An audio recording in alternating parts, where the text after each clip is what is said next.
Question number 15 है। A straight highway leads to the foot of a tower. कहता है कि एक स्ट्रेट हाईवे जो कि सामने की तरफ एक टावर के फुट तक जाता है। हाईवे के सामने एक टावर है, तो एक हाईवे बनाया। ये एकदम सीधा एक हाईवे बनाया यहाँ पर। और इस हाईवे के सामने क्या है, एक टावर है, तो ये टावर बना लिया यहाँ पर इसके सामने। उसके आगे कहता है a man standing at the top of the tower observe a car eight an angle of depression of 30 degree. कहते हैं कि इस टावर के टॉप पर एक आदमी खड़ा हुआ है जो कि हाईवे के ऊपर चलती हुई गाड़ी को ऑब्जर्व कर रहा है।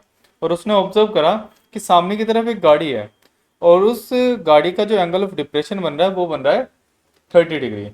तो ये गाड़ी यहाँ पर, ये कार बनाई यहाँ पर, और वहां पर एक आदमी है उस टावर के टॉप पर। तो वहां से उसने ऑब्जर्व करा इस कार का जो एंगल ऑफ डिप्रेशन बन रहा है वो बन रहा है 30 डिग्री। तो ये एंगल ऑफ डिप्रेशन बना है इसका। और एक पैरेलल लाइन भी बनानी पड़ेगी उसी पॉइंट से जहां से वो आदमी देख रहा है उस गाड़ी को, उसी से एक पैरेलल लाइन भी बनानी पड़ेगी एंगल ऑफ डिप्रेशन के लिए। तो एक पैरेलल लाइन बनाई यहाँ पे। तो ये बना एंगल ऑफ डिप्रेशन 30 डिग्री। उसके बाद कहता है which is approaching the foot of the tower with a uniform speed. Uniform speed का मतलब उस कार की स्पीड चेंज नहीं हो रही है, जो भी स्पीड है वो कांस्टेंट है। या तो वो 20 की स्पीड से चल रही हो, 40 की या 60, जिस भी स्पीड से वो चल रही है वो चेंज नहीं हो रही है, सेम स्पीड से चल रही है वो गाड़ी। और वो आगे की तरफ आते जा रही है। और कहाँ आती जाती है, टावर के फुट तक। फिर क्या कहता है वो, 6 सेकेंड लेटर, 6 सेकेंड बाद the angle of depression of the car is found to be 60 degree. 6 second बाद उसने जब गाड़ी को देखा तो वो गाड़ी आगे आ चुकी थी। और उस टाइम पे जो उस गाड़ी का एंगल ऑफ डिप्रेशन बन रहा था वो बन रहा था 60 डिग्री। तो 6 सेकेंड के बाद लेट करा कि वो गाड़ी यहाँ तक आ गई 6 सेकेंड के बाद। और यहाँ पे जो उसका एंगल ऑफ डिप्रेशन बनेगा वो बनेगा 60 डिग्री। तो ये रहा एंगल ऑफ डिप्रेशन की लाइन और ये रहा एंगल 60 डिग्री। आगे कहता है find the time taken by the car to reach the foot of the tower from this point. तो हमें ये टाइम निकालना है कि ये जो इस पोजीशन पर है ना यहाँ पे, तो यहाँ से टावर के फुट तक जाने में इस गाड़ी को कितना टाइम लगेगा। जैसे कि यहाँ पे उसने बताया यहाँ से यहाँ तक आने में उसे 6 सेकंड का टाइम लगा, तो यहाँ से यहाँ तक जाने में उसे कितना टाइम लगेगा। सोल्व करते हैं। जो भी फिगर है, ये डायग्राम है, इसकी नेमिंग कर लेते हैं। इस पॉइंट का नाम ए, इस पॉइंट का नाम बी, इस पॉइंट का नाम सी, एंड ये डी। एंगल ऑफ डिप्रेशन की जो लाइन है नीचे बॉटम में लिख लेंगे उस एंगल को, क्योंकि अल्टरनेट इंटीरियर के अकॉर्डिंग ये वाला एंगल इस वाले एंगल के बराबर होता है। जब दो पैरेलल लाइन के बीच में लाइन कट करती है तो ये एंगल इस एंगल के बराबर हो जाएगा। तो हम यहाँ करते हैं, ये 60 डिग्री का एंगल है यहाँ पे, तो यहाँ पे ये बन जाएगा 60 डिग्री और यहाँ पे ये बन जाएगा 30 डिग्री। यहाँ से यहाँ तक जाने में उसे टाइम लगा 6 सेकंड का। ठीक है, अब लिखते हैं हम गिवन क्या क्या है। तो यहाँ पे जो गिवन है हमें, वो गिवन है angle B is equal to में 30 degree and angle C is equal to में 60 डिग्री। और जो बी सी का टाइम है, टाइम टेकन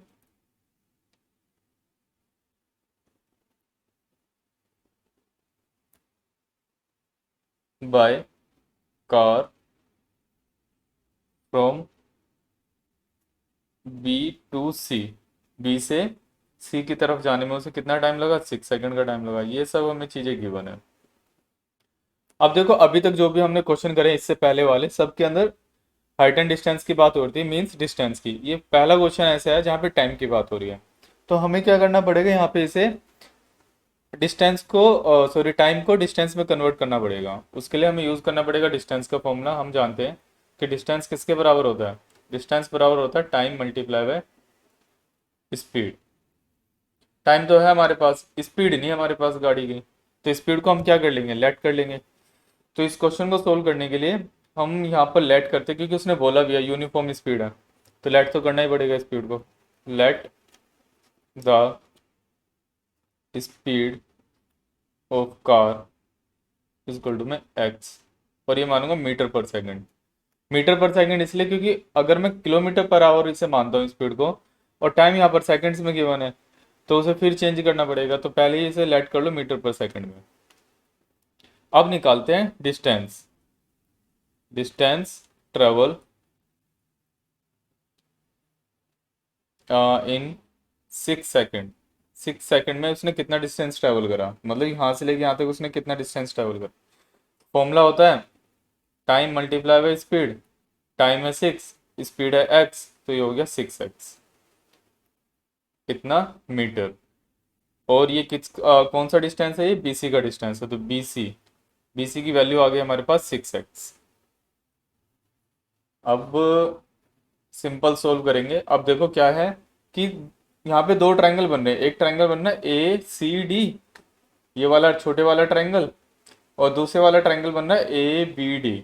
दोनों ट्रायंगल के अंदर टावर की हाइट कॉमन है, तो हम क्या करेंगे, दोनों ट्रायंगल से टावर की हाइट निकालते हैं और उसको इक्वेट कर देंगे। ठीक है भाई, तो पहले ये वाला ट्रायंगल लेते हैं, इन ट्रायंगल ABD, बड़े वाला ट्रायंगल, इन ट्रायंगल ABD। अब ABD ट्रायंगल में मैंने बताया टावर की हाइट निकालनी है, तो थीटा के सामने वाली साइड क्या, परपेंडिकुलर। और कहीं ना कहीं हमें बेस भी फाइंड आउट करना है, क्योंकि ये जो टाइम निकालना है हमें, ये कार यहाँ से लेके यहाँ तक गई है, वो बेस में ही आ रही है। तो हम यहाँ पे लिखेंगे P और B का रिलेशन, और P और B का रिलेशन कहाँ पे होता है, tan में होता है। तो यहाँ पे लिखा जाएगा एज वी नो डैट, जैसा कि हम जानते हैं, हम ये जानते हैं कि tan थीटा जो बराबर होता है परपेंडिकुलर अपॉन बेस के बराबर होता है। तो tan थीटा की वैल्यू है 30 इज इक्वल टू परपेंडिकुलर की वैल्यू AD अपॉन में बेस की वैल्यू है BD। tan 30 की वैल्यू कितनी होती है, tan 30 की वैल्यू होती है 1 अपॉन में √3। AD की वैल्यू नहीं पता भाई, ना BD की वैल्यू पता, लेकिन हम इस इक्वेशन से AD की वैल्यू निकाल लेंगे जैसे भी आए। BD को इधर क्रॉस मल्टीप्लाई कर देंगे 1 के साथ, तो AD की वैल्यू आ जाएगी BD अपॉन में √3, और ये आ गई इक्वेशन फर्स्ट। ठीक है भाई, यहाँ से हमने टावर की हाइट निकाल ली AD। अब दूसरे वाला ट्रायंगल लेते हैं, इस बार छोटे वाला triangle, in triangle ACD triangle.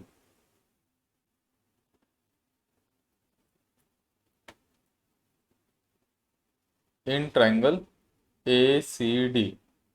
ACD triangle में भी थीटा के सामने वाली साइड परपेंडिकुलर है, और कहीं ना कहीं हमें बेस का रिलेशन निकालना है, क्योंकि ये डिस्टेंस निकालने में कितना टाइम उसे आगे लगा। तो यहाँ पर भी tan का रेशियो लगेगा। एज वी नो डैट, जैसा कि हम जानते हैं tan theta is equal to perpendicular upon base होता है, एंड tan थीटा की वैल्यू इस बार गिवन है 60 इज इक्वल टू परपेंडिकुलर की वैल्यू वही हो जाएगी AD अपॉन में बेस हो जाएगा CD। tan 60 की वैल्यू होती है √3 is equal to AD upon में CD इधर क्रॉस मल्टीप्लाई कर देंगे तो हमारे पास AD की वैल्यू आ जाएगी, AD इज इक्वल टू में √3 CD। ये क्वेश्चन सेकंड। अब दोनों इक्वेशन को हम इक्वेट करेंगे। देखो यहाँ से भी AD की वैल्यू आई, और यहाँ से भी AD की वैल्यू आई है जो हमने फाइंड आउट करी थी। तो from equation first and second, from equation first and second, दोनों ही वैल्यू AD की है, तो यहाँ पे लिखेंगे √3 CD। ये भी AD की वैल्यू है और ये भी AD की वैल्यू है, BD अपॉन में √3, तो ये बराबर होगा BD अपॉन में √3 के। √3 को √3 से मल्टीप्लाई कर देंगे, क्रॉस मल्टीप्लाई, तो ये हो गया 3CD इजक्वल टू में BD। ठीक है, अब क्या है कि जो BD लाइन है वो दो लाइनों से मिलकर बनी है, BC प्लस का CD। तो यहाँ पे हम स्प्लिट कर देंगे 3CD इजक्वल टू में BD को हम लिख सकते हैं BC प्लस CD। यहाँ पे लिखेंगे बिकॉज, या फिर अगली लाइन में लिख देते हैं बिकॉज BD इजक्वल टू में BC प्लस CD। अब क्या होगा, ये CD इधर जाके माइनस हो जाएगा, तो इधर आ जाएगा 2CD इज इक्वल टू में B C. And B C की वैल्यू हम पहले ही निकाल चुके हैं, बी सी का डिस्टेंस कितना है, बी सी का डिस्टेंस है 6x। तो ये आ जाएगा 2CD इज इक्वल टू में 6x। तो इधर आगे डिवाइड हो जाएगा, तो CD की वैल्यू आ जाएगी